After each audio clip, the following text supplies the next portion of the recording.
Entre os educadores, ele dispensa apresentações maiores. É considerado um professor inovador e fomenta as inovações em educação. Licenciado em Ciências da Educação, mestre em Educação da Criança, foi professor da Escola da Ponte em Portugal. Eu tenho a grande honra de chamar ao palco para falar sobre aprender em comunidade o professor português José Pacheco. Bom dia, amigos, amigas, e peço desculpa de vos roubar um tempo da hora do almoço, não é? Espero que resistam. Eu sinto muito constrangido quando me deparo com mesas de excelência como estas, porque o que é que eu vou acrescentar? Mas fico também muito feliz por ver, por exemplo, que nem todos os políticos são corruptos, não é? Temos aqui um Carlos que prova isso. Então, fico feliz por saber que há alguém que ainda é guardião de nascentes na cidade de São Paulo. Então, temos todos os motivos para ser felizes. Então, gratidão para aqueles que me convidaram. E o que é que querem saber?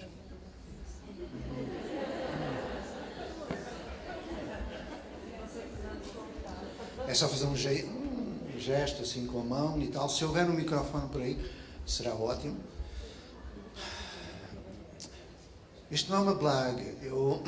Já tem ali. Enquanto... Tem microfone por aí? Não. Sim, façam-me um favor, então. Eu desorganizo tudo quando eu chego. Aqui há dias, antes de um grande evento, estava a televisão, os jornais e a rádio em direto. Perguntavam aos conferencistas o que é que iam dizer. E toda a gente falava o que ia dizer. Quando chegou a minha vez, o homem da TV, que era que controlava, começou 5, 4, 3, 2, 1. E uma jornalista me espeta um microfone e diz: então, senhor, o que é que nos vai dizer na palestra? Eu disse: eu sei lá, ainda ninguém me perguntou nada, como é que eu sei o que vou dizer? Bom, aquilo foi um problema sério. Mas vamos lá então. Já estou aqui. Já existem aqui em São Paulo algumas escolas que caminham no sentido democrático da instrução metodológica e tal. E uma das perguntas que eu ouço, porque o meu filho estuda numa dessas escolas, é: essas crianças vão conseguir fazer uma faculdade? Essas crianças vão competir com as outras que estudam em escolas tradicionais e que preparam-nas para o vestibular? O que você pensa sobre isso? O teu nome? Joana. Olha, Joana, eu não penso, ou melhor, penso, mas não penso só. Penso com outros e faço com outros. Portanto, aquilo que eu possa dizer resulta sempre de experiências de vida, de projetos concretos. Não se trata de mais uma moda pedagógica ou teoria pela teoria. A teoria é boa na prática. E a prática sem teoria é praticismo. Há 40 anos, eu quando falo um número até fico... Fez 40 anos, agora no dia 1 de setembro. Eu e mais duas professoras, nós decidimos fazer perguntas a nós mesmos, não é? E a partir destas perguntas aconteceu aquilo que é a Escola da Ponte, que é uma coisa, é um fóssil, tem 40 anos, está lá e deixa estar tranquilo que não serve para nada no Brasil. E perguntávamos: professor, mas quando eles forem maiorzinhos, eles vão conseguir entrar na universidade? Eles vão conseguir adaptar-se a esta selva humana? Eu confesso que eu tinha muitas dúvidas na época, mas não podia mostrar fragilidade. Não é? Aqueles pais, como qualquer outro pai, eram pessoas que amavam os filhos e queriam o melhor para eles, a felicidade. Então nós não podíamos mentir-lhes. Mas, na verdade, eu estava muito inquieto, porque naquele tempo nós não tínhamos ideia nenhuma de quem fosse o Piaget ou o Vygotsky, aqueles fósseis da Europa. Ninguém conhecia. Eu estou a falar no final de uma ditadura de 48 anos. A maior ditadura da história do mundo, o Salazar. Onde eu perdi a maior parte dos meus amigos. Na guerra, na tortura e suicídio. Então, Os pais perguntavam. E eu respondia sempre, dai-nos um tempo. Porque nós trabalhávamos como um cego no meio do tiroteio. Eu gosto muito dessa expressão brasileira, porque nós trabalhávamos na base da intuição pedagógica, intuição, e na base do amor, com certeza. Qualquer professor tem para os seus alunos, amor. Mas isso não era suficiente. Fizemos tanta besteira que eu hoje, quando me lembro daquilo, até tremo. Bom, a verdade é que aquelas crianças de 5, 6, 7, 8 anos cresceram naquela escola, estiveram naquela escola um tempo. Entre essas crianças, os meus filhos, escola pública, fomos detratados, perseguidos, quase fui assassinado.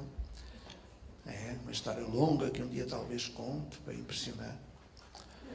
Porque pensam que a ponte que é um mito, que é uma coisa... É feita por gente como eu, frágil, um velhinho, decrépito, magrinho, estrábico, que não serve para nada. Porém, fez aquilo que depois a gente pode conversar e perceber o que aconteceu. Porque só entendi a ponte 20 anos depois. Então os jovens de 5, 6 anos foram crescendo, chegaram à idade adulta, espante-se, foram os primeiros classificados nos vestibulares e não faziam prova na escola. Prova não prova nada, é só perder tempo e, enfim, que Deus perdoa quem faz prova. E é um momento de má educação, porque o professor que fica na sala vigiando a prova, ele pode estar calado, que está, não pode dar o gabarito, está caladinho. Só que ele está a desenvolver currículo oculto. O não verbal fala mais alto que o verbal. Ele pensa que aqueles alunos são desonestos. Se puderem colar, vão colar. O que é que ele está a fazer? Está a transmitir valores. O professor não ensina o que diz, transmite aquilo que é. Então, quando ele transmite o valor da desconfiança, da mentira, da falsidade, está a desenvolver má educação. Nunca pensaram nisso? Bom, então eles foram os primeiros classificados. Quando chegavam às provas nacionais, eram os melhores. E eu ficava triste. Porque eu quero que todos sejam os melhores. Porque aquilo que está na Constituição da Federação Brasileira não é que a educação é um direito de alguns. Diz claro que a educação é um direito de todos. E na lei de diretrizes e bases é a mesma coisa. Diz que é dever do Estado garantir o direito à educação de todos os brasileiros. Uma escola que trabalhe de um modo que não garanta o direito à educação não pode continuar a trabalhar desse modo. Ou pode? Onde é que está a ética? Bom, então eles foram os primeiros classificados. Eu fiquei triste porque eu não fico feliz quando o meu filho André é o primeiro classificado no acesso à universidade pública. Não fico feliz. Porque eu quero que os outros também sejam os primeiros. Ok? Eu não posso ser feliz se o outro não é. Porque eu existo porque tu existes. Eu e tu, do Martin Buber. Eu existo porque o outro existe. A minha liberdade não acaba onde começa a tua liberdade. A minha liberdade começa onde começa a tua liberdade. Num país fraterno e coeso, que o Carlos há bocadinho deixou de entender. Não é isso que temos? Porquê? Então a resposta é simples. Foram jovens que hoje têm 40, 50 e tal anos de idade, que se integraram socialmente, mas nunca perderam de vista os valores que nós transmitimos. Porque as escolas não são edifícios. Escolas são pessoas. Vamos meter isto na cabeça. Escolas são pessoas. Na Lei de Diretrizes e Bases diz, e muito bem, que as famílias têm a obrigação de matricular os seus filhos. Matrícula. Porque se não houvesse essa lei, muitos coitados não tinham. Porém, em nenhum lugar da Lei de Diretrizes e Bases diz que a criança matriculada tem que estar dentro de um edifício e dentro de uma sala de aula. Atenção. Então, o que eu quero dizer com isso é que tivemos sorte, mas os projetos que eu acompanho no Brasil, vamos passar para o Brasil porque a ponta é uma chatice. Então, aquilo que eu acompanho no Brasil, quando perguntam, por que tu estás no Brasil? Aliás, agora tenho respostas que eu não sei dar aos meus amigos, que eles infernizam-me. No Facebook não tanto, porque eu também não vou lá. Mas mandam-me e-mails e dizem, Zé Pacheco, é verdade que a Interpol persegue um indivíduo que está condenado e ele é deputado federal? Eu digo, é. Ele, o que é que tu estás aí a fazer? É uma república de bananas, como é que pode? Eu também não sei explicar. Eu falo da imunidade parlamentar, eu falo dessa... Mas não serve de resposta. Eles perguntam, mas então, esse país não é o que tem mais terra arável? Eu assim, é. Então, se é o país que tem mais terra, porque é o único país que tem um movimento dos sem terra. Também não entendem. Eu fico a pensar, como é que pode? Não dá. A última pergunta foi, olá, é verdade que houve uma medida provisória que fez assim? É, eles riem-se de mim. Pronto, porque não faz sentido, não dá. Um europeu não consegue entender. Não é? E os portugueses pensam devagar, mas pensam. Então, eu quero ver realmente, no Brasil, nos projetos que eu acompanho, atenção, eu não faço nada no Brasil. Há bocadinho, quando falavas, eu percebi que era eu que fazia. Não faço nada. Eu no Brasil aprendo e comovo-me muito. Só vou onde eu quero, só estou com quem gosto. E há de ser até o fim da vida. Então, quando eu vou para algum lugar, é porque alguém me diz, Zé, vem até cá, pá, nós estamos aqui e tal. E é tanta coisa boa. Ainda hoje de manhã ouvi falar de uma escola de São Paulo, da Dona Lourdes. Eu fiquei encantado com aquilo. E a pessoa diz-me, mas é uma escola tradicional. Eu quero lá saber. Então, ainda bem que é tradicional. Mas ele dá aula. Ainda bem que dá aula. Mas você não é contra a aula? Eu não. Eu só é contra o mitigar desse modelo. Ou seja, fazer um contraturno para fazer aquilo que a escola deve fazer lá, fazer mais uns computadores, fazer mais um... Não vale a pena. Não vale a pena. Agora, partir desses projetos no Brasil, com as pessoas como elas são, se elas sabem dar aula, vamos dar aula com elas. Para que elas aprendam que dar aula não serve para nada. Não se aprende nada de mal. Mas vamos lá. Okay? Porque se a gente tira a aula à pessoa, o que é que fica? Não fica nada. Por isso eu preciso de segurança. E isso eu sei como se faz. Porque eu passei pela insegurança. No Brasil, os projetos que tu referes, que eu não sei quais são, mas pronto, foram muitos aqui em São Paulo. O último que eu participei foi o projeto Âncora.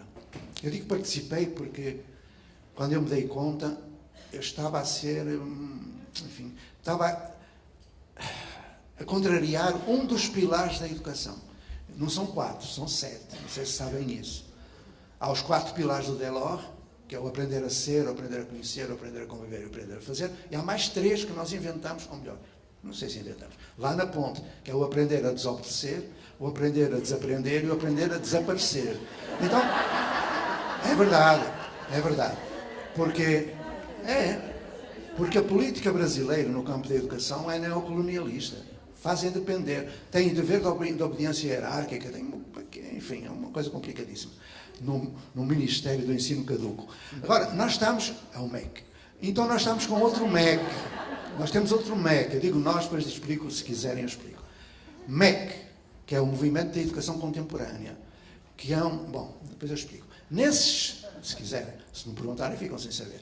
Então, nesses projetos, como o Âncora, eu apercebo-me de quando é que esse projeto já vai pelo seu pé. E eu desapareço. Desapego.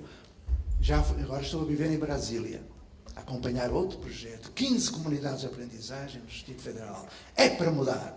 É insurreição. É desobediência civil. É fazer o que é preciso. Eu quero mais saber do ministro. É assim. Ok?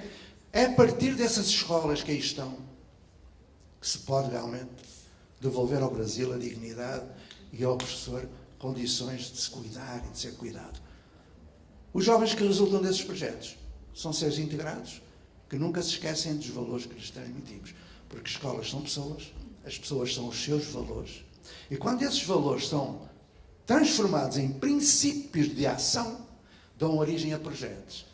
Projetos com uma determinada visão do mundo que não tem nada a ver com os cunhas e os reinancalheiros. Tem a ver com outra coisa. Tem a ver com o Brasil que o conselheiro anunciou, que o padre Vieira falou, que o Lauro de Oliveira Lima escreveu, que o Florestan mostrou, que o Milton, podia ser o Nascimento, mas é o Milton Santos, demonstra, que a Nisa Silveira tentou, que o Fernando Azevedo e o Lourenço Filho consideraram, que o Agostinho da Silva e o Paulo Freire Sarabá disseram como era. Aqui há um tempo atrás eu vi, numa daquelas manifestações de idiotas, tinha assim, Paulo Freire fora da escola. Eu fiquei a pensar, porra, como é que ele pode sair se ele nunca entrou? Qualquer coisa de errado aqui. Bom, resumindo a resposta. O Brasil é possível. Esse Brasil fraterno é possível. Com a Maria Nil de Mascalani e outros que tais, que fizeram os colégios vocacionais aqui em São Paulo, Batatais e Americana. Então, é possível. Só que tem sido uma sequência de vias sacras. Quando o Anísio tentou, acabou morto, assassinado no Rio. Quando o Darcy tentou, acabou exilado. Quando a Maria Nil tentou, acabou no DOPS. Quando a Nilce da Silveira tentou, o Vargas prendeu-a. E andamos nisto. Porquê? É a pergunta que eu deixo. E quando eu vim para o Brasil há 15 anos, com a minha mentalidade etnocêntrica, europeísta, estúpida, neocolonial, de que eu estou a tentar libertar-me, eu vim porque percebi uma coisa. Quem descobriu o Brasil não foi o Cabral. O Cabral achou uma terra que já sabia que existia, para além do Equador. Quem está a descobrir o Brasil agora somos nós. E a força que isto tem. Quando esses políticos corruptos perceberem a força que isto tem, e tem através da educação. É no Brasil que estão os melhores projetos que eu já conheci. Eu conheço 60 e tal países. Ando há 32 anos viajando o mundo. A África, a América, a Europa, tudo mais. Tem os melhores teóricos do mundo. Tem maiores falastrões também, que fazem mercado para ganhar uns dinheiritos. Tem professores extraordinários ganhando mal, mas ainda assim amando o que fazem e tentando mudar-se para melhor. É o paraíso. Agora eu penso, não quero pensar na PEC, não quero pensar nessas coisas todas, nesses criminosos que estão por aí que nos desgovernam. Isso é outra história. E também não posso falar muito, senão expulsam do país, é um problema assim. Aqui há um tempo atrás eu estava lá no... Há muito tempo atrás, estava lá no MEC e fizeram-me 2 perguntas estúpidas. Aquelas perguntas que não se faz a ninguém, sobretudo a um estrangeiro. A primeira pergunta, como é que o senhor vê a educação do Brasil? Quem sou eu? Eu respondi, eu vejo de modo estrábico. Depois perguntaram, assim já muito a deixar de me escutar, mas ainda assim perguntaram, olha, desculpe lá, o senhor, ouvi dizer que o senhor esteve no Capão Redondo, assim, eu estive. Um dia, não, passei lá 3 noites. 3 noites, sim, sem banheiro, sem nada, tem lá nordestinos maravilhosos que me chamavam, eu fui. E o senhor não teve medo dos bandidos? Assim, eu, quais? Aqui do Planalto Central. Bom, é isto, meus amigos. Estou feliz por estar convosco e espero a outra pergunta. Eu tenho uns livrinhos sobre isso, que dá a resposta. E depois eu mando. Deixo o meu e-mail no final, tá bom? Eu tenho um convite para fazer. Quando vou a algum lugar, eu vou esperançoso, como o meu amigo Rubem Alves dizia. Ele leu a um senhor chamado Godelado, que é um daqueles educadores chatos que vão sofisticando o discurso para não fazer nada na prática, mas o Godelado era boa pessoa até. Ele dizia que o educador não pode deixar de ser otimista. E o Rubem ia mais longe. Dizia, não, o professor não pode ser otimista, tem que ser esperançoso. O otimismo é da natureza do tempo, a esperança é da natureza da eternidade. Eu sei que eu não vou ver, mas o Brasil há de ter a educação que merece. É assim, meus amigos. Vamos a outra pergunta. Para ir embora? Deus? Não. Eu peço desculpa que a minha criança é grande, está sempre. E quando eu estou na TPM intelectual, ela vem para me ajudar. Hoje estou. Aqui há dias perguntaram, você é que é o tal Pacheco? Assim, tem dias, amigo, tem dias que eu ando aqui ao meu procura. Oi, eu sou a Agnes. Eu queria perguntar como a gente, numa escola que tem provas, que tem aulas, como a gente consegue, ou poderia tentar, aproximar as famílias e fazer, assim, aumentar a participação das famílias. Obrigada. Olha, essa pergunta eu fiz logo há 40 anos. Né? Eu estou há 48 na educação, mas há 40 anos lá na Ponte, que me salvou. Eu sou engenheiro, eu iria trabalhar como engenheiro, ganhar 10 vezes mais, mas continuei na Ponte. Perguntava-me muito, onde é que estão os pais? Onde é que estão os pais? Como é que se pode? E a diretora da escola, que era uma pessoa, enfim, ajuizada, dizia, você é novo, você é quando for mais crescido, você vai ver porque é que os pais não vêm. Eles querem lá saber. Assim, não, então, é que nessa época nós tínhamos pegado no lixo da escola. E eu explico o que era o lixo. O lixo eram centenas de jovens que não sabiam ler nem escrever com 15 anos. Iam embora da escola para aquilo que a gente imagina. E nós, eu e as outras duas, pegámos neles. Só que estávamos num galpão que não tinha banheiro sequer. Não tinha banheiro. Eles iam urinar e defecar no mato. Depois nós percebemos como é que o banheiro deveria ser, porque eu hoje, quando entro numa escola, eu pergunto, então aqui, a autonomia como é que está e tal? Aqui, como é que está a solidariedade? Aqui, como é que está a hierarquia e tal? Aqui é tudo horizontal. Sim, eu pergunto, mas tem banheiro de aluno separado de banheiro de professor? Tem. Sim. Então até no defecar e urinar existe hierarquia. Mas, eu não sei. Lá em casa tem banheiro do pai, banheiro de filho, banheiro de avô. Então, não, aqui temos banheiro de aluno, mas masculino e feminino, sim. Porquê? É que há 2 géneros. Não há, não, meu amigo. Eu conheço pelo menos 5 géneros diferentes. Tem que pôr 5 banheiros diferentes com... Não é? Uma questão incrível. Como esse velho modelo da Revolução Industrial se apropriou de nós. Mas então os pais, vamos voltar aos pais, que eu estou agora a tergiversar. Aí quando um dia eu perguntei, outra vez à diretora, eu insisti, porquê é que os pais não se importam que eles não tenham banheiro? E eu disse, porquê é que os pais vão à igreja e não vêm à escola? Porquê é que os pais vão ao boteco e não vêm à escola? E a diretora, então vá ao boteco, para saber, pronto, mereço, e fui. Encontrei um pai, levou-me para casa, eu só vou contar esta, porque são tantas historinhas, e depois vou dizer o que aconteceu depois. O pai levou-me para casa e trouxe 2 banquinhos, eu sentei-me, ele foi dentro da cozinha outra vez, chão de terra, e trouxe mais um banco. Eu perguntei, para quem será? Pousou o banco e trouxe uma garrafa de vinho tinto e 2 copos. Eu disse, valha-me Deus. Eu entrei em pânico porque eu não bebia vinho. Eu não sabia que era bom. Ele é que me ensinou depois, mas isso é outra história. Então, quando eu vi aquilo, assustei. Eu bebia suquinho, cafezinho, chazinho.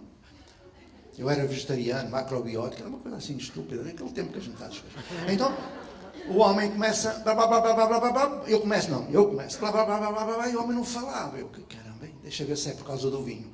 Que ele encheu. Eu peguei no copo, levei, pus um bocadinho, ele olhou para mim e eu, olha, seja o que Deus quiser. Meti o copo todo.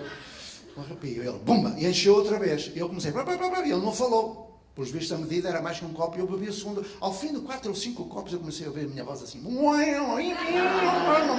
Não me lembro do que disse, ele também falou, eu não me lembro do que ele disse, tivemos uma tarde inteira a conversar.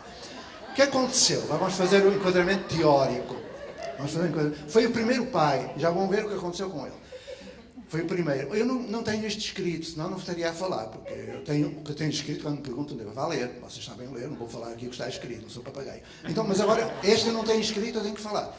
Então, vou escrever, que é para não ter que falar depois. Então, vamos lá. O que acontece? Naquele tempo eu não sabia. Mais tarde eu fui aprender que quando eu aceitei beber aquele copo de vinho, eu instituí aquilo que se chama um mediador cultural. O Don Davis, que é um norte-americano que fala a relação escola-família, fala disso. Só que eu não sabia, nem conhecia a lei do Don Davis. E muito menos nos Estados Unidos. Dos Estados Unidos nunca vem nada de bom, mas pronto.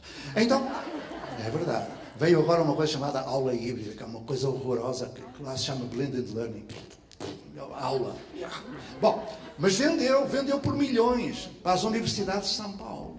Os tupiniquins são assim, tudo bem lá de fora. Síndrome de vira-lata, pronto. Já dizia o Nelson Rodrigues. Então vamos lá.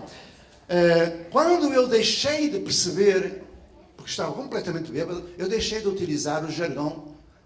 Eu passei do código elaborado para um código restrito. Basil Bernstein, Václav Havel, a gente da psicologia da linguagem. Então, o que é que aconteceu? Eu comecei a não falar de currículo, paradigma, aquelas porras todas que os pais não entendem nada. Eu falava uma linguagem dele. Lindo! Lindo. O que aconteceu foi isso. Agora repara. No dia seguinte eu estava lá com mais 2. Decorridos 40 anos eu encontro. Eu estava com 88, 89 anos. E ele disse, Zé Pacheco, precisamos conversar. Disse, mas porquê? Eu quero fazer-te uma confissão. Disse, eu não sou padre. Não, uma confissão muito especial, de amigo para amigo. E então diz ele, olha, tu lembras-te quando vieste para cá, que tu vinhas da cidade, não é? E foste para a varanda da tua casa estender roupa, as fraldas do teu filho. Assim, não havia fraldas descartáveis, eu tinha que lavar, passar em água sanitária, ter um balcão, estender com um avental. Tu não ouvias na rua, quando tu estavas a estender a roupa, dizer assim, viado, para com essa... Eu ouvia. Agora vou-te fazer uma confissão. Eu também te chamava viado. Eu era um dos que estava lá na rua a chamar-te, porque aquilo nos insultava, pá. Onde é que já se viu um homem a estender roupa? E nós sabíamos que tu cozinhavas, tratavas o teu filho. Claro. Olha, tu lembras-te quando tu ias na rua com a tua companheira, abraçada a ela, dando-lhe beijos, tu não ouvias, oh boiola, tira a mão da cara. Ouvia. Eu também era um deles, sabes? Eu confesso que eu te chamava tudo o que era, porque aquilo nos perturbava. Porque naquele tempo, há 40 anos, quando eu ia à missa com a minha Zélia, os homens iam na frente da calçada, as mulheres iam atrás. E o que é que tu queres dizer mais? E ele deu um sorriso e disse, é que agora a confissão maior vem a seguir, que eu qualquer dia morro, eu não morro tranquilo se não te disser. O quê? Hoje, quando eu vou à missa com a minha mulher, eu vou agarrado a ela, dou-lhe tantos beijinhos, não tenho vergonha nenhuma. O que aconteceu? Transformação social. Porquê? A Escola da Ponta é uma escola da rede pública, gerida pela comunidade. São os pais, não tem diretor. Onde há diretor, não há autonomia. Porque o diretor tem dever de obediência hierárquica. São os pais que dirigem. É a comunidade. Nós aprendemos no edifício, também aprendemos na praça, na mata, na igreja, em casa, na internet, com alguém, mediatizados pelo mundo. Sara Paulo. Tá? Os pais, nós fomos ao encontro, através de uma grande bebedeira, não é? Em que eu não falei os palavrões. Aqui há um tempo atrás eu fui a uma escolinha, aqui no Brasil. Estava no final da reunião de pais. E eu perguntei, então a reunião, extraordinária, professor, sim. Os professores falaram muito bem. Sim. E o que é que eles disseram? Isso eu não sei, que eu não entendi nada. Lógico! Então, o que aconteceu ali foi que a escola se transformou no meio de propiciar, entre outras instituições e pessoas, numa rede, e uma rede são pessoas. Ainda não havia a teoria das redes, não é? Essa porra toda, estou a falar há 40 anos atrás. Toda a cidade se transformou. Eu tive que ser prefeito da cidade. Isso foi uma nódoa negra no meu currículo, mas pronto. Depois tive que ir para outros lugares que não vou contar, enfim. E aquela cidade se transformou totalmente. Porque a cidade são as pessoas. O centro da cidade é uma ágora, com um núcleo cultural incrível. E a maior fonte de receita é o turismo educacional. Como o âncora é visitado, vai ter sustentabilidade, mas porquê é que tem? Porque muitos dos professores do âncora saíram das suas casas de São Paulo para ir viver nos barracos da favela do Suave.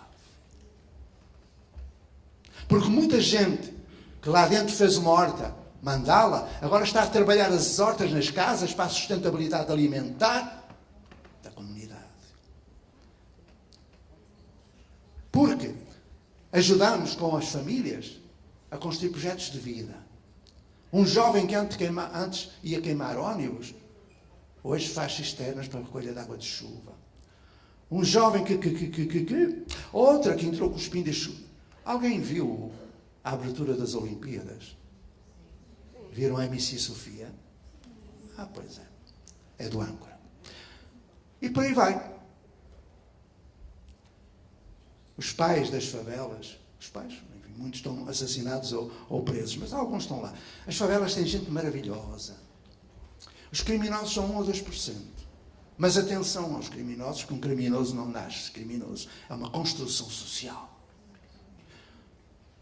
Quem os gera estão em Brasília. Então pronto. Vamos lá.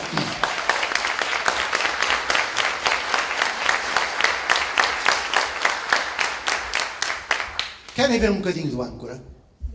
Sim.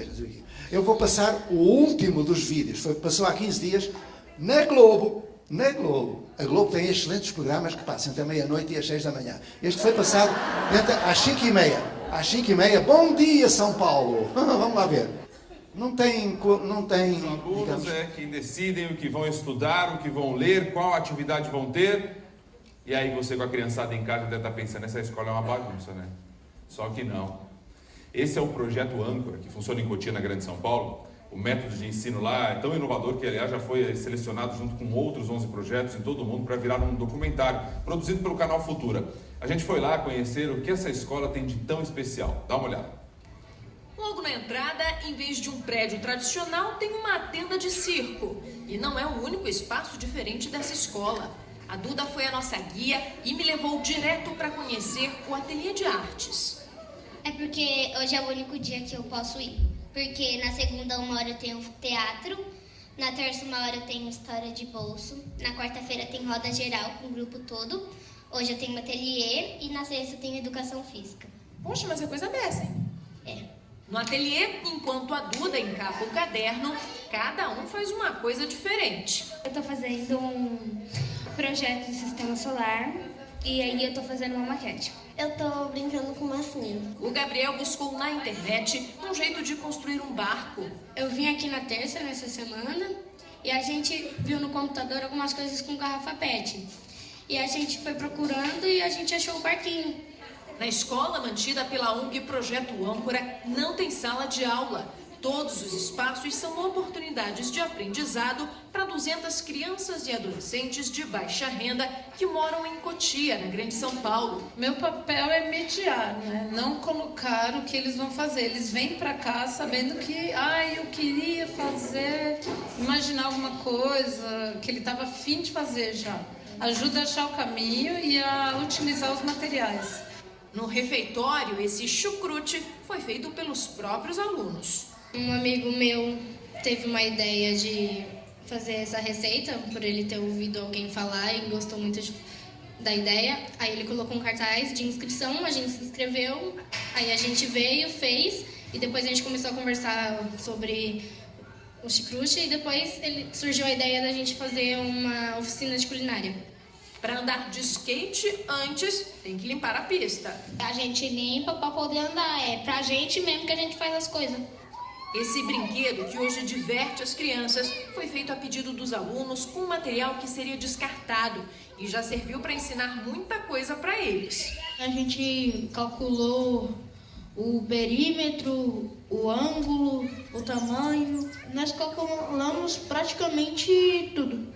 Na hora de estudar as matérias da grade curricular, cada um vai no seu próprio ritmo. O Lohan prefere avançar sozinho com a supervisão de um professor. Eu estou estudando desenho técnico, desenho mecânico também. E eu estou estudando isso porque eu tenho que fazer um console, uma caixa de console baseado nisso. Mas tem gente que gosta mais de sentar em grupo ou em dupla. Com essa metodologia dos estudos em grupo e no ritmo de cada um, as próprias crianças se ajudam. E é muito, muito interessante como com eles se ajudando, como eles entendem às vezes muito melhor do que como o tutor fala. E de repente, olha quem apareceu querendo mostrar o resultado do caderno encapado. Ficou bonito, hein, Duda? Uhum. E agora vai fazer o quê? Eu vou lanchar e depois a gente vai lá assistir um documentário que vão passar. Esse documentário que a Pode Duda parar. falou está sendo exibido agora para os alunos aqui no circo. Agora vou deixar-vos com o princípio. Não sei se já viram, uma curadoria internacional selecionou 12 projetos no mundo, considerados projetos de vanguarda. Eu não gosto da palavra, nem das palavras alternativas, mas pronto. É um documentário que foi feito pela Globo e pela Futura, passou na Futura, viram? Alguns talvez. Então podem ver depois, é 1 hora de documentário. Nessa série de 12 escolas selecionadas estão 2 brasileiras. E esta é considerada a melhor de todas. A melhor, coisa horrorosa, mas pronto. Reparai que é uma curadoria internacional. Tem escolas da Finlândia, tinha de ser, dos Estados Unidos. A melhor de todas é do Brasil. É o Projeto Âncora. Sabem porquê? Vamos ver só um bocadinho do princípio do documentário e depois vós ides ver em casa, aliás, na internet, podem baixar. Há 5 anos, eu recebi um convite. Eu estava em Belzon, sabem onde é Belzon? Porque fui chamado para lá, mas eu já tinha feito o trabalho lá, eu não. Tinha ajudado a fazer e queria ir embora. Eu comecei em São Paulo, com Amorim Lima e Heliópolis, não é? Depois fui para outros lugares, não importa onde, São José do Rio Preto, Natal, tal, Rio Lajeado, mas não vamos falar disso. Eu estava em Belo Horizonte, já tinha 10 anos de Brasil, 4 projetos no terreno, e quando o projeto já vai pelo seu pé, eu fujo. Depois volto lá para ver um chazinho, uma cachaçinha e tal, mas por amizade. Não vou lá porque sustentabilidade do projeto. Não depender. E eu recebi um pedido de um homem maravilhoso chamado Walter Stoia, que era um empresário que fez este âncora há 20 anos. Ele dizia que queria salvar vidas de jovens daquelas favelas que estão ali à volta. Isto fica encostado ao Rodoanel, conhecem? No entroncamento de Osasco, Cotia, São Paulo, uma região bem difícil. De gente muito boa, muito sofrida. E ele, quando eu tinha ido lá, uns 10 anos atrás, ele tinha perguntado se eu podia ajudá-lo a fazer uma escola. E ele estava com câncer, acabou morrendo passado uns dias até. E ele pediu à mulher para me dizer se eu poderia finalmente ir ajudar a fazer a escola, porque ele não conseguia salvar as vidas dos jovens. Porque, e aqui é que está, aquilo pode ser útil para vós. Ele dizia que fazer o contraturno de teatro, circo, etc., era como tentar enxugar gelo. Nunca me esqueci dessa expressão. Porque eles iam para a escola tradicional, no outro dia vinham piores do que antes, xingando, cuspindo, enfim. Então era preciso fazer uma escola. Contraturno, não. Contra o quê? Não sou contra, sou a favor. Então, eu fui lá. E como disseram, você vai entrar numa fria. Assim, mas porquê? Com estes professores que nós temos aqui, você não vai conseguir fazer nada do que fez lá na Europa. Eu disse, mas eu não quero fazer o que fiz na Europa.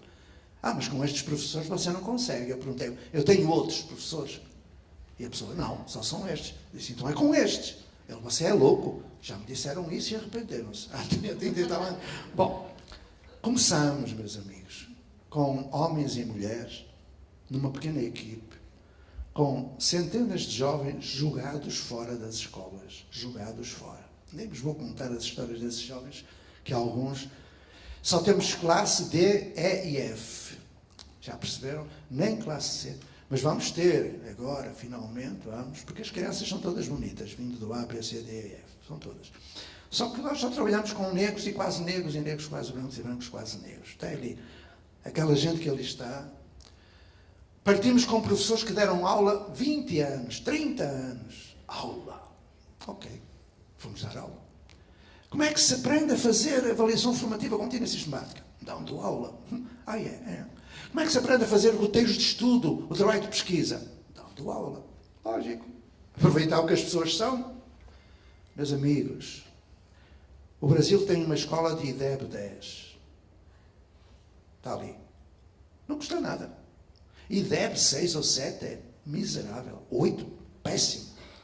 Só conheço um. Toda a gente pode aprender, desde que, para além dos projetos que existem, e são tantos e maravilhosos, eu há bocadinho tive a oportunidade de ouvir alguns, nós vamos junto da escola procurar professores que ainda não tenham morrido, que tenham um pouco de vergonha na cara e dignidade profissional, que sejam competentes, mas que também sejam éticos, que percebam que o modo como trabalham não garante a educação de todos. A evasão está aí, os índices de desenvolvimento são baixíssimos, os professores estão doentes, não pode continuar. Se a Secretaria manda, eu desobedeço, em nome das crianças e das comunidades. Foi isso que aconteceu ali. Queriam que nós puséssemos no projeto que iria haver aula, castigos e tal. Não vai. Não há um caso de indisciplina. Não há catraca, nem câmara de vigilância, nem alambrado com cerca elétrica, e o portão pode ser aberto para qualquer um. São 365 dias por ano, 24 horas por dia. Temos várias pessoas da comunidade a partir do mapeamento que fizemos. Mapeamento de primeira e segunda camada, dos lugares e das pessoas. Encontramos uma senhora que nunca tinha ido à escola. Hoje é a nossa instrutora de circo. Eu perguntei-lhe porque é que ela estava triste. Ela disse, porque o Maicon não quer aprender e tem 14 anos. E então? Então ele diz que não precisa de aprender e que ganha muito dinheiro. Mas estás preocupada com ele porquê? É porque foi o Maicon e os irmãos do Maicon quem matou o meu filho, sabe, professor? Oh, meus amigos. Isto é solidariedade. Não é uma palavrinha para pôr no PPP. É ali, gente generosa que quer salvar a vida do filho de quem matou o filho. Se eu vos contasse histórias, um dia eu vou escrever. Então, meus amigos, é preciso interpelar o modelo educacional do século XIX que está aí.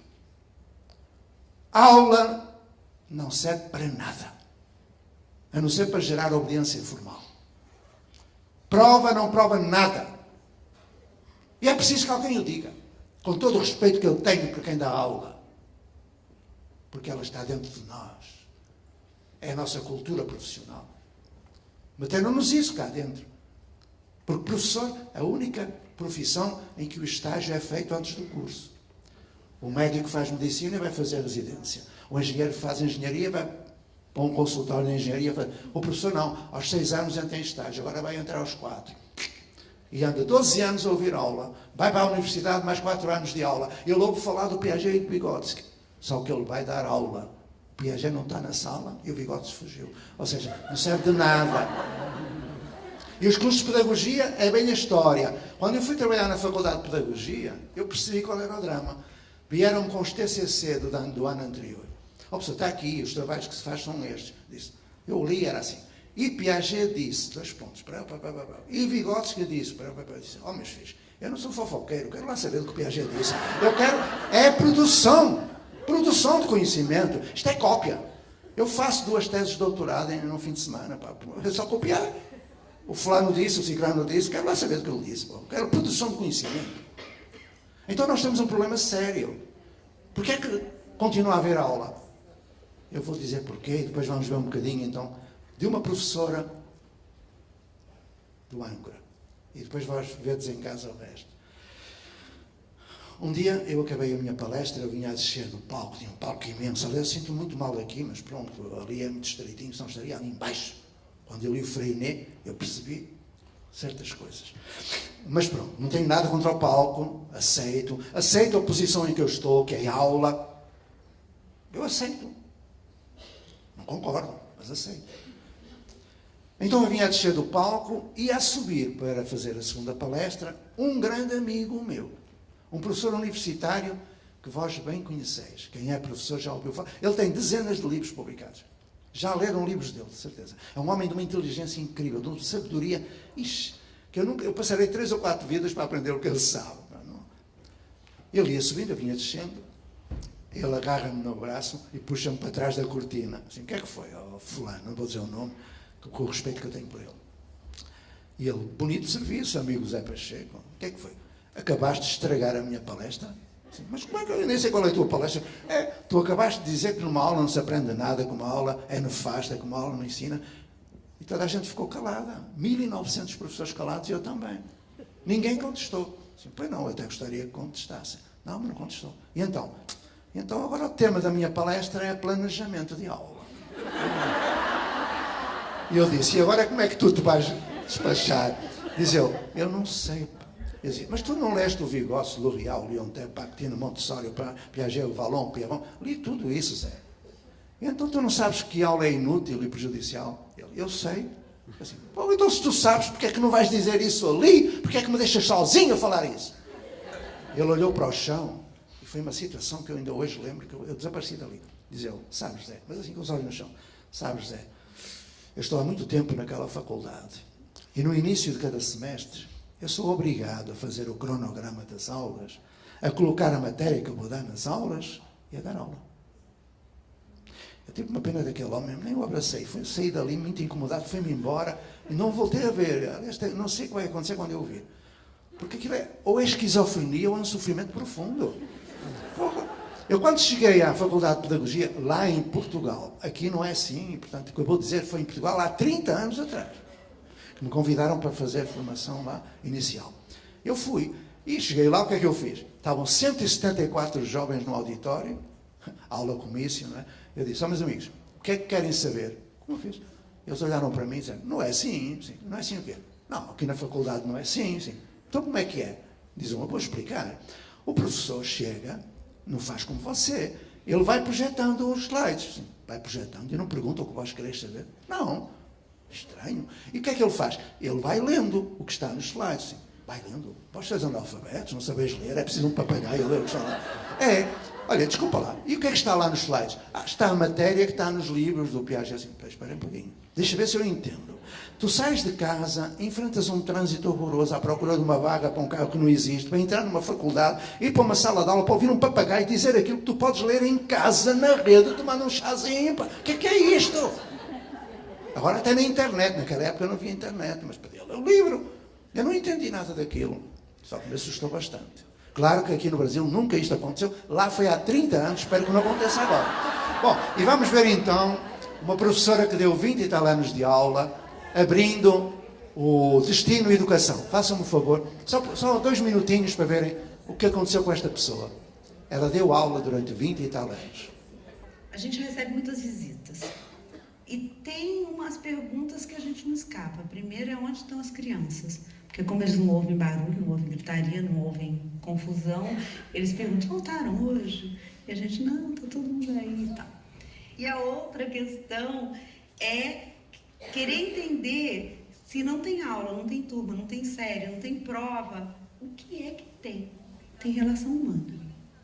Então, o aluno, ele começa a se relacionar comigo, me respeitando e eu respeitando a ele. Ninguém fala alto com o outro, ninguém grita com o outro, ninguém ofende o outro. O respeito é total. Imagina se um professor não sonha com uma coisa dessa. Podes parar, por favor. Meus amigos, é uma pessoa de carne e osso, como nós, com a mesma formação que nós tivemos, mas que, para além de competente, decidiu ser ética. Se o modo como ela ensinava não ensinava a todos, não poderia continuar a trabalhar desse modo. Nós vivemos uma fantasia incrível. Nem pensamos isso, mas em custos muito elevados. E o convite que eu vos faço, já, antes de irmos almoçar, que a coisa está a ficar preta. Olha, está a ficar preta, lá estou eu. Está a ficar preta, peço desculpa. E peço desculpa ao nosso não visual por ter passado estas imagens. Nós somos traídos muito na linguagem. Bom, adiante. Convite. Que nas escolas, nas famílias, onde quer que seja, se houver alguém que ainda não tenha morrido, porque a maior parte dos professores está na sua sala, no seu conforto, ganha mal, mas ninguém fecha a porta e acabou, não é? Só que isso, o professor não é um ato solitário, é um ato solidário. Em equipe. Então, se houver 3 pessoas, no mínimo 3, pode ser um professor, uma faxineira, o diretor da escola, pode ser o professor, a supervisora, tem que haver um professor, que é para legitimar, porque, mas se não houver também não tem problema. Eu vou dar um exemplo, mas depois dou um exemplo. Se houver esses 3, vamos chamar-lhe um núcleo de projeto. Pode ter 4, 5, 6, 7, mínimo 3. Nós temos números críticos já calculados nestes anos todos. Vão dizer à direção da escola que vão fazer o projeto político-pedagógico, porque as escolas não cumprem o projeto político-pedagógico. Eu provo, se for preciso. E a diretora da escola, que é maravilhosa, são fantásticos, eles mandam para a Secretaria de Estado ou a Secretaria Municipal dizer que, pela primeira vez, nunca antes na história deste país, uma escola vai cumprir o projeto político-pedagógico. E a Secretaria vai ficar satisfeita. Só que, simultaneamente, vão enviar um projeto político-pedagógico onde não haja aula, nem turma, nem série, nem prova, nem porcaria nenhuma do século XIX. Vão mandar um regimento interno efetivamente democrático. Sabem que a meta 19 do Plano Nacional de Educação não foi cumprida pelas secretarias? Porque em 25 de junho de 2014 estabeleceu-se um prazo máximo de 2 anos para publicar minutas de decreto para a gestão democrática nas escolas. Dos 5.600 e tal municípios, só 5 publicaram. E não é de gestão democrática, é de uma administração que tanto pode ser aplicada numa escola, como numa padaria, como no hospital. Porque a autonomia que está no artigo 15º da Lei de Diretrizes e Bases é a autonomia pedagógica. Está lá, nunca foi regulamentado e a lei vai fazer 20 anos agora em dezembro. Porquê é que nunca foi regulamentado? Porque estamos num país autoritário de tradição colonialista e nós deixámos-nos possuir por isso. Eu digo nós. Metade de mim é brasileira, a outra metade também. Continuando. O Ferreira Goulart, pronto. O poema da metade. É muito bonito. Bom, então, meus amigos, se houver 3, 4, 5 e tal, mandam-me um e-mail. mandam-me um e-mail. Eu não vou controlar nada, nem vou coordenar nada, só vos vou dar a oportunidade de fazer aquilo que é preciso, em qualquer lugar. Quando começarem a fazer algum trabalho diferente, vão começar a partir do que são, do que sabem, do que são. Ok? Mas respeitando quem não quer. Respeito por quem não quer mudar. Respeito, pronto. Há gente que tem a crença de que dando aula ensina, uma crença não se discute. Tá bom? Então nós vamos mandar, finalmente, para além do projeto revisto e o regimento interno efetivamente democrático, onde os órgãos são todos colegiados e não há órgãos unipessoais nem verticais e hierárquicos, porque a autonomia aprende-se na autonomia e as escolas não devem preparar para a cidadania, devem educar na cidadania, no exercício da liberdade responsável, eu e o outro. Pois é. Então vou mandar também uma proposta de termo de autonomia de escola, termo de autonomia. Mas depois a gente fala sobre isso, para quem quiser, não vou incomodar-vos agora com minudências, vou deixar o meu e-mail e só pode mandar-me e-mail quem disser, já temos um núcleo. Se não tiverem, não vale a pena mandar. Eu sou leal com quem ganha vergonha na cara. O resto, se quiser continuar dando aula, que dê. Não me importa nada. Que Deus lhes perdoe, não é? Então vamos lá. É terrível. O meu e-mail, jpacheco. Já está? Pontinho. 1951, 1951. Uma boa ideia. Já me cortaram o pio.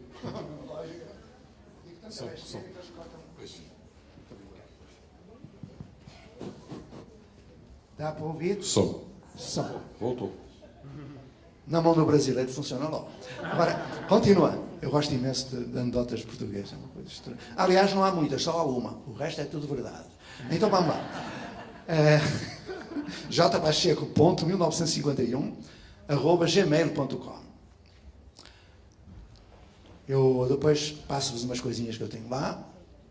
E agora, a última pergunta, tá bom? Porque já é 1h05. O MEC? Não, é uma brincadeira. Eu escrevi um artigozinho agora sobre a medida provisória. E depois eu mando-vos, se quiserem, mando-vos esse artigozinho. Que é uma bosta. A medida provisória, aquilo é uma coisa horrorosa. É uma mistura de uma coisa que se fez no tempo do Capanema. Já perceberam que de 57 ministros que nós tivemos, desde do Capanema e do Álvaro de Campos, só uma foi mulher e demorou pouco, foi no tempo de Figueiredo. Foram 56 homens. E nenhum foi pedagogo. Eram economistas, médicos, advogados, nenhum. Gestores, nenhum. Então, se nós temos um economista na frente do Ministério da Educação, eu tenho a ideia de que vai haver à frente do Ministério da Economia um pedagogo. Quase certeza. Mas pronto, é outra história. Professor. Loucura. A última pergunta, ok? Vem dessa senhora no centro da plateia, de Rosary. Eu vou fazer uma pergunta que saiu muito nas redes sociais e até na mídia. E o preocupante é que foi verbalizado por um parlamentar. A escola sem política. Então, a gente gostaria que o senhor discorresse um pouquinho isso, porque foi muito comentado, e aí vem acompanhado com a PEC, que tira muitas subvenções da educação. Então, como que vai significar para nós hoje essa frase que está rodando até hoje na mídia, a escola sem política? Sem partido, sem partido. Sem partido, Eu conheço a peça que propôs isso, eu conheço. Eu vou muitas vezes ao Ministério. Eu estou a viver em Brasília agora. Eu estive num grupo de trabalho com o Renato Giannini, um ótimo professor, um ótimo ministro, dos poucos. Por isso é que ele demorou pouco no cargo. Foi posto fora. Bom, estive num grupo de trabalho, trabalhando de graça, porque a gente procura concretizar na prática aquilo que sente. O ato de educar é um ato político e amoroso, não é? As duas coisas juntinhas. Eu adiro por afetividade, por amor, não é? Nós somos também afeto, emoção, ética, estética, por aí vai. Somos multidimensionais. E quando conheci essa peça, eu compreendi porque é que ele era assim. Não vou agora falar do nome. Eu escrevi um artigozinho, mas não vou agora falar muito sobre isso. Eu disse que eu queria uma escola arco-íris, com todos os partidos. Não é a escola sem partido, é uma escola com todos os partidos. Enquanto houver partidos, que é há uma necessidade de uma democracia representativa, não é? Que não é a mais perfeita, mas é aquela que existe. Ou melhor, nem existe. Nós estamos no Império, não é? Sabem que o Brasil foi o único país na América Latina que não passou da monarquia para a República. Passou para o Império. Isso foi fatal. Depois vem o Benjamin Constant, logo na Primeira República, cartesiano, positivista, ordem e progresso. Acabou. Qual ordem, qual progresso? Adiante. Então, essa questão da escola sem partido é uma questão que a gente não deve dar importância. Porque estamos num tempo em que não podemos perder tempo com idiotices, com disparates. Temos é que resistir, desobedecer.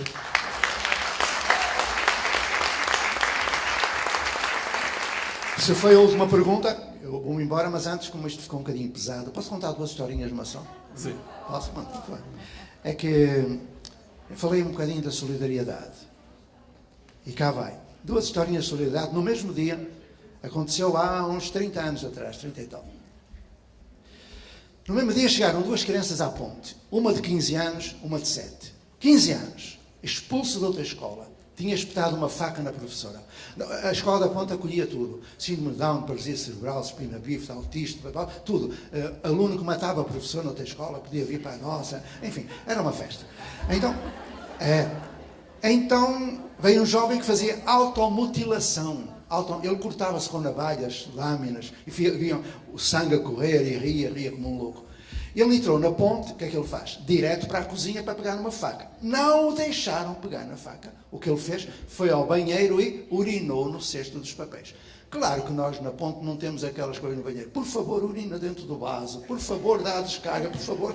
Aliás, eu vejo nas escolas, quando vou às secretarias de educação, lá no banheiro tem. Por favor, urina dentro do vaso. Ou seja, não resolveu nada a escola. Se eu for ao MEC, também tem. Aliás, no MEC eu encontrei uma que eu nunca tinha visto. Por favor, não suba para cima do vaso. Eu imagino uma professora em cima da beira do vaso. Deve ser lindo. Bom, é uma coisa horrorosa. As pessoas pensam que com essas coisas resolvem. Adiante. Então, é verdade, a questão da educação social-moral, a questão da educação emocional, a questão... meus amigos, educação política. Então, o jovem urinou nos seus papéis, toda a gente sabia que foi ele. Eu estava preocupado porque no dia seguinte haveria uma assembleia. Eles fazem assembleias. Quando eu fui para a Assembleia, o jovem estava lá no meio com a comissão de ajuda, que é outra coisa que eu não vou explicar. A comissão de ajuda, porque ele não sabia, estava lá, até que os outros disseram, pá, tem calma e tal. Ele estava lá. Começou a reunião e o Pedro levantou o braço e perguntou à mesa se podia falar antes da agenda do dia. E a mesa autorizou. E o Pedro disse exatamente o que eu vou dizer, exatamente. Amigos, é assim que eles se tratam. Nesta semana, um de nós urinou no cesto dos papéis. Eu vou repetir. Um de nós. Eu sou individualmente responsável pelos atos do meu coletivo. Yes! Então, saíram algumas visitas, porque isto veio no seguimento já da outra, chorando de emoção, visitas da ponte.